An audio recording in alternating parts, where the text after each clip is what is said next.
of European continent and we choose Netherlands country to be our discussion for today. We would like to introduce ourselves first. Start from.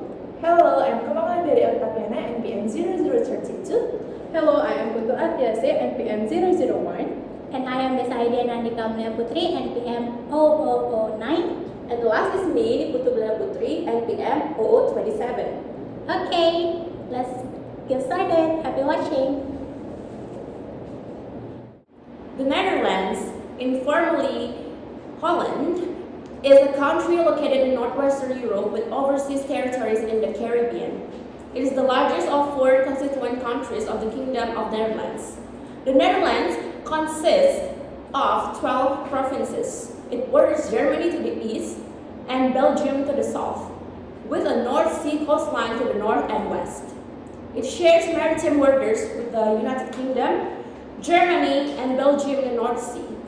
The country's official language is Dutch, with West Frisian as the secondary language in the province of Friesland. Dutch Saxon and Limburgese are recognized regional languages, while Dutch Sign Language, Sinti-Romani, and Yiddish are recognized non-territorial languages. Dutch, English, and Papiamento are official in the Caribbean territories. The Netherlands has been a parliamentary constitutional monarchy with a unitary structure since 1848. The country has a tradition of politicization and long record of social tolerance, having legalized abortion, prostitution, and human euthanasia, along with maintaining a liberal drug policy. The Netherlands abolished the death penalty in civil law in 1870, though it was not completely removed until a new constitution was approved in 1988. The Netherlands allowed women's suffrage in 1990 and was the first country to legalize same-sex marriage in 2001. Its mixed market advanced economy has the 12th highest per capita income globally. The Netherlands ranks among the highest international index of press freedom, economic freedom, human development, and quality of life, as well as happiness. So next material is about culture and value in Netherlands will be presented by Roland. Now I would like to explain about cultures in Netherlands. First, kiss as a greeting. In the Netherlands, greeting people when you enter a certain situation is polite. In personal settings with friends or family, the Dutch commonly greet each other by kissing 3 times on alternating cheeks. Kissing 3 times only applies to friends or family. If you are meeting someone for the first time, it's good etiquette to just shake hands and introduce yourself to everyone attending. Second, calling people's name. In some professional or formal settings, it's common to address a person by their given name or with titles such as Meneer, which means Mr., or Mevrouw, which means Mrs. or Miss, followed by their last name. Third is on time and value the time. An important aspect of Dutch etiquette involves having good timekeeping habits. The Dutch tend to take punctuality very seriously, so make sure you arrive at appointments on time. If you are running more than 5 minutes late, you should inform the people expecting you. In addition, Dutch people are known to schedule plans weeks or even months in advance. With that in mind, it's best to avoid showing up at someone's house unannounced. Fourth is direct eye contact. The Dutch have a very direct manner of speaking. They will often start by giving their opinion and then provide the reason for their opinion. If they don't know something, they will often just say so without feeling stupid or embarrassed. The same approach is used when asking you something. They do not mean to criticize your country or habits. They simply want to know something. Direct eye contact is also customary. Not making direct eye contact is often considered strange or impolite. And the last culture in Netherlands is avoid topic of conversation that are considered private. In the culture of Netherlands, people have great respect for privacy.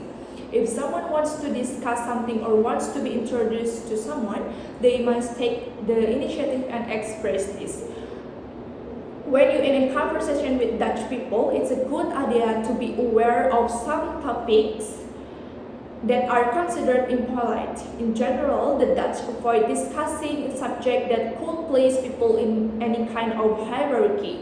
For instance, you should not discuss money or personal weight with people you don't know well. On the other hand, Dutch people are much more open when speaking about certain topics that are taboo in other cultures. And now I would like to explain about values in Netherlands. First is about freedom. In the Netherlands, everyone is allowed to think, do, and say as they wish. This means that everyone may state their own opinion, everyone may follow their own religion, being free in their choice whether or not to believe. Everyone is free in their own sexual orientation, and everyone is entitled to their own choices and independence.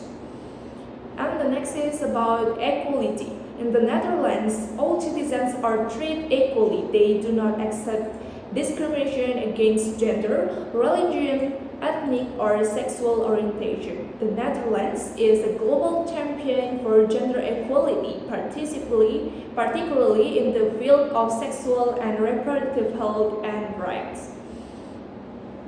Next is about solidarity. In the Netherlands, citizens are jointly responsible for society. All citizens have the right to a safe living environment, decent housing, fair employment conditions, minimum wage, good education, and medical care. The government has the duty to protect people from exploitation and inequality or treatment. And the last is about participation. In the Netherlands, they request that all citizens contribute to a pleasant and safe society, for example, by working, going to school, or carrying out voluntary work. The latter is possible within the neighborhood, at school, or in association. The next material is about custom and stereotype. It will be explained by Diana. Now I'm going to talk about custom and stereotypes in Netherlands. There are some customs that I'm really interested to discuss about. Let's get started with the first one. The first one is taking multiple children on a bike. Similar to the other European nations that are well known for using bicycles as a form of transportation, the Netherlands also uses bicycle as a regular form of transportation. In fact, the number of bicycles in Netherlands is 2 times more than the population in that country. Therefore, a number of bicycle designs were created that made it simpler for people to ride or carry objects on bicycles. And it's not surprising at all to see parents cycling while carrying 2 kids or even more. The second one, we have prefer mayonnaise over the ketchup to eat their fries. So Dutch people, unlike in America where usually eat fries with ketchup, in the Netherlands they eat fries with mayonnaise. This is because they have their own mayonnaise which has a thinner, lighter, and sweeter texture than the mayonnaise. It's called frites sauce. Next, Dutch people like outdoor walks in the parks or roadside shops. The majority of Dutch people walk and ride bicycles, so they enjoy being outside and prefer urban scenery. Because of that, the park is one of their favorite hangout spots. They also enjoy shopping at the stores that are located near the road, where they can still see the sky and outside the scenery. In contrast, in Indonesia, which has large malls and high buildings, the malls in Netherlands are smaller and it only have 2 or 3 floors. Next is the habit of Dutch people of eating bread like the most European countries. The Dutch prefer dry and cold food, but not because food doesn't taste good, but it is just a matter of their habit. They eat sandwiches, bread, butter, some kind of deli and slices, whether it's slices of meat or cheese.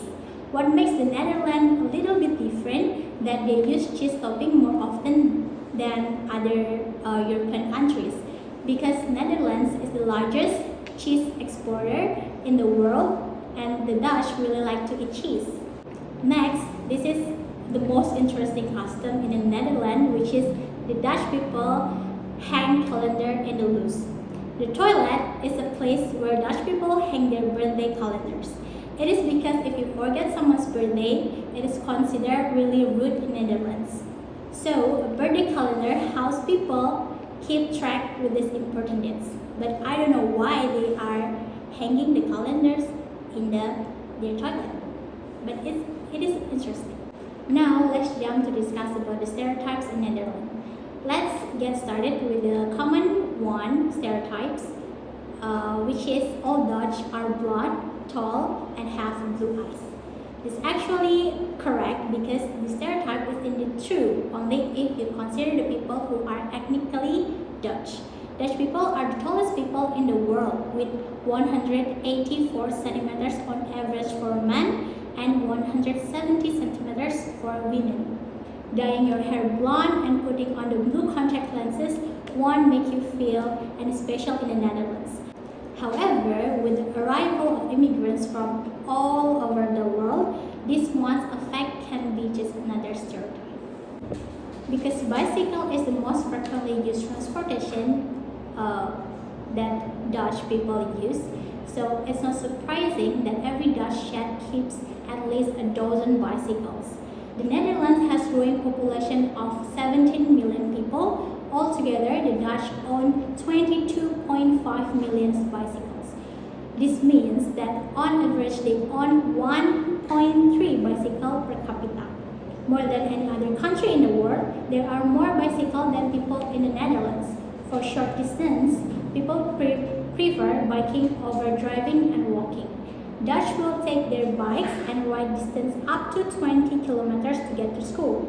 Every season, rain or shine, summer or winter, Dutch are seen on their bikes. There is probably nowhere else you will see many women in elegant dress or skirts pedaling on their bikes. The third stereotype is all Dutch are greedy. There must be a reason why splitting bill is called going Dutch. It is true that many Dutch keep a tight watch over their money. Men are unlikely to pay for their dates. Split bill is a common thing, they're just trying to be fair. The next stereotype is all Dutch people are rude. If you come from a country where they beat around the bush, it can seem that way. This is definitely a misunderstanding of foreign people about Dutch people in Netherlands. They are outspoken, who value honesty and hate bullshit. Beating around the bush is not popular there. Therefore, in conveying their opinions, they will also be frontal and vocal. The Dutch are high all the time. It's actually not true because even though in Netherlands drugs is illegal, but Dutch are not big consumer of drugs. This may be the most prevalent misconception about Dutch people, or at that very at least, it is something they are known for. But compared to the high percentage, nearly twice as high as in the USA, of soft drug users, the Netherlands actually has fewer addicts and users because soft drugs are legalized there. The last stereotype is Dutch are addicted to cheese. There is cheese shops in every corner of the streets. The Dutch are not just enthusiast producers and exporters of cheese. They also love to eat cheese.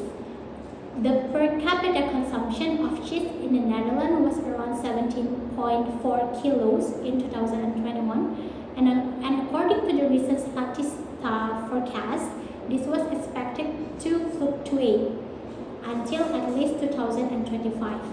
And there is no doubt that there are tons of cheese shops in the roadside. So that's all the discussion about custom and stereotypes in Netherlands. So the next discussions is about culture conflict and verbal and non-verbal communication that will be presented by Atiasi. Now I would like to continue to talk about the culture conflict in the Netherlands. The primary actor in the culture conflict in the Netherlands are native ethnic Dutch and the immigrant Muslim population from Morocco and Turkey, as well as their children.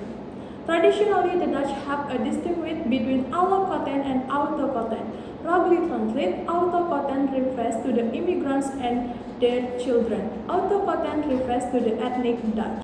The conflict in the Netherlands is primarily between autochthon and allochthon. Several secondary practices can be identified, especially in relation to the radicalization of Dutch Muslim. Attention to the problem of radical Muslims in the Netherlands began in the last part of the 1990s to the period 1995. The Dutch General Intelligence and Security Service had considered radical Dutch Muslims as a low-level threat.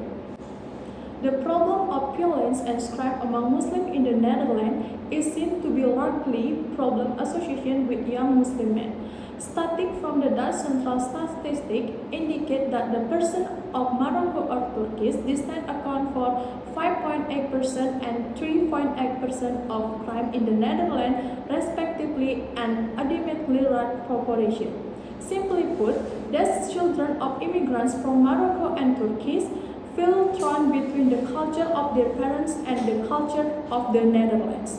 This crisis to identify manifests itself in the two ways. First, there is a generational divide between them and their parents in that youth do not feel connected to the culture and tradition of their parents' country of origin.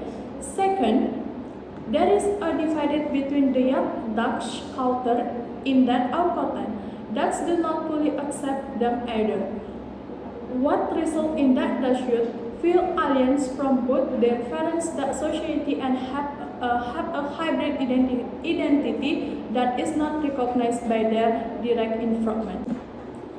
Now I would like to continue to talk about the verbal and non-verbal communication in the Netherlands.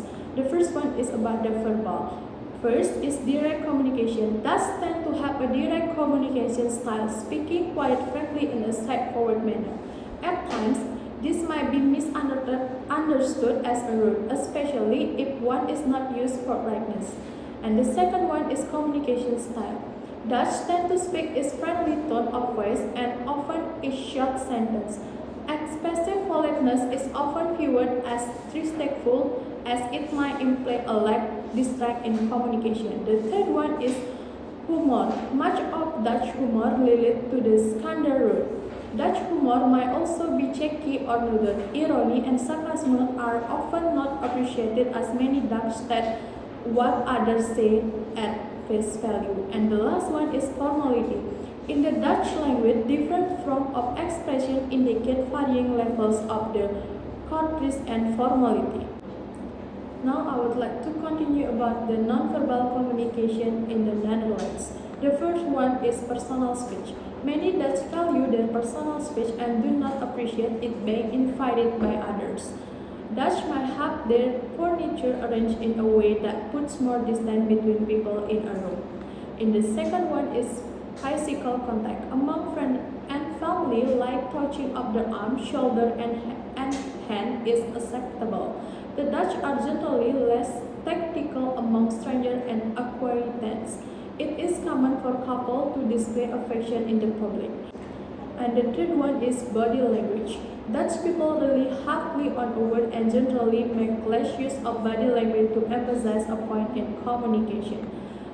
The number 4 is eye contact.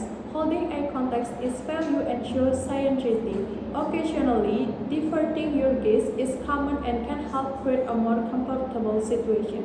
And the last one is gesture. Putting your index finger to the temple of your head or forehead is considered an insult as it indicates that the person you are talking about is crazy.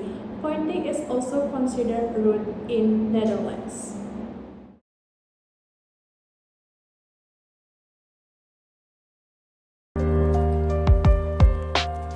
Europe, Netherlands.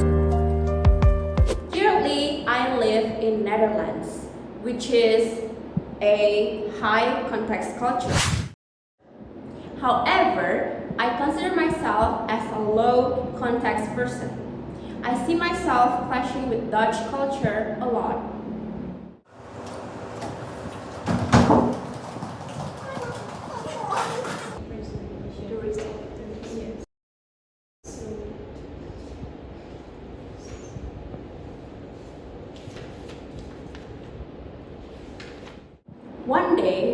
my work, I came 10 minutes late. I was worried about being late, so when I come in, I just threw my things and started to work immediately. Didn't say anything apart of being very sorry. Jessica, can you come to my room? Okay.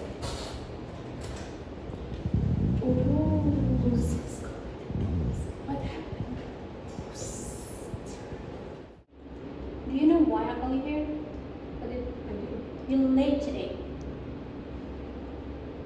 And you didn't give any reason or explanation about that. Do you think is it acceptable? You're just not being reliable and responsible to your job. Can you explain? First of all, I am really sorry for that. I didn't mean to come late here because I think it's only 10 minutes late. I think it's okay for me to come late. And I'm so sorry about that. You can see that my apology and body language didn't work out because they expected warning, explicit reasoning, and explanation. I wondered how one can be so strict if you see that I'm truly sorry for what happened. I even said that as a human being, it's normal to make mistakes, and I shouldn't be blamed for such a minor mistake. Next time, please at least give me a reason and explain why you're late. Otherwise, I will not count your first hour of work. Understand? Yes, I understand. Good. You may leave the room. It might sound harsh, but all of the situation could have been solved if I would have been more explicit and they would have looked beyond the words, like how worried and apologetic I was.